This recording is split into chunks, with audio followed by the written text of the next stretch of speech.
Talking about the PARCC test, and thought we'd take advantage of the fact that a lot of teachers are off today, and a lot of parents are off, perhaps, with their kids, and want to voice their different voices, voicing their opposition or their opinion about these PARCC tests.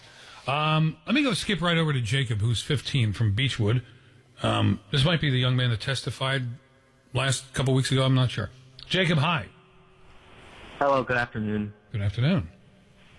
You did not testify at these meetings a couple weeks ago in Trenton, did you? Yes, I testified on January 7th, back in December at the local one. I plan to do one on the 20th. And do you mind giving us your whole name? You've been in the news. My full name? Yeah. Jacob Hartman. Yep. Okay, you're the guy. You're the young man. Very impressive. All right, Jacob, what are your thoughts? I think that this new test is ridiculous. You know, I see it every day. We put aside so much time to practice, and the teachers are teaching to the test, and, you know, not everything's working as planned. It's not going very smoothly. Are you a straight A student? Yeah, straight A's and A pluses. Okay. And you feel like the teachers don't have any creative control over what's happening in the classroom, and this is monotonous, not interesting, not fulfilling? Yeah, I definitely think that they feel like they're limited. You can definitely see, you know, they have a book in front of them that they're reading off of for notes or whatever. You know, they can't really be in like a good discussion with the students, you know, spark their interest. It's kind of bland, especially with the Common Core. I have a question, though. Is this something that your parents were passionate about and that you became involved in, or did you bring this to your parents' attention? Oh, I brought it to my parents' attention. You know, I really started picking up around 7th grade. I really started to see the teachers really push standardized testing. I brought my concerns to my parents, and we've been doing research and all that ever since. So you started to make this realization in 7th grade? Yeah, just about. 7th grade was when I realized I wasn't at home, that I was actually in school. So, Jacob, do you plan on, you're a freshman, I would assume, or a sophomore? Freshman.